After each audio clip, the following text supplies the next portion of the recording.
Summer camp season wraps up with decisions for Christ, a couple travels across the country to be baptized at Spencerville, and 3 people are baptized during a late-night small group prayer watch hosted by members of the Bowie Spanish church.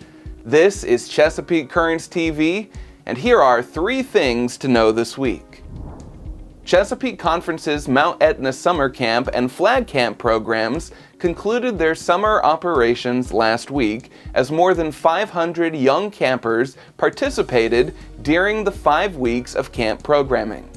A strong point of emphasis for this year's summer camps was connecting campers with local church youth and children's ministry. During camp this year, 2 campers were baptized at Mount Etna with their local churches present.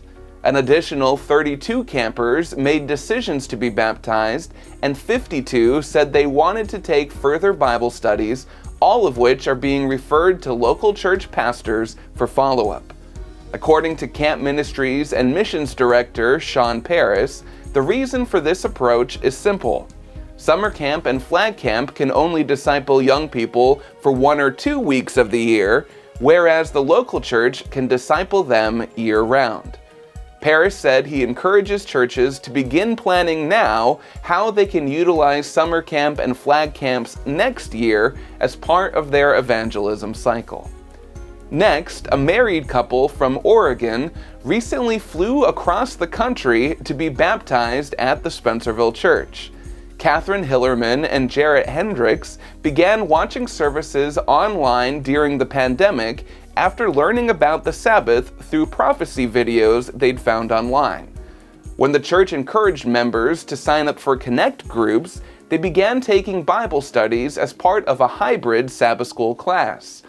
While they eventually found a church in Oregon where they will hold their official membership, they wanted to be baptized at Spencerville, at the church that helped them decide to follow Jesus.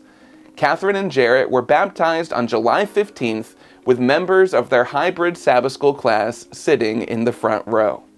And finally, the Bowie Spanish church recently hosted a late-night small group prayer watch where 3 people were baptized. The prayer watch was held on the backyard patio of a member's house and ran until approximately midnight. In addition to the 3 baptisms, members enjoyed music and singing, sermons and testimonies, and good food and fellowship. For more information on these stories and for the latest Chesapeake Conference news, visit our website, ccosda.org. See you next week.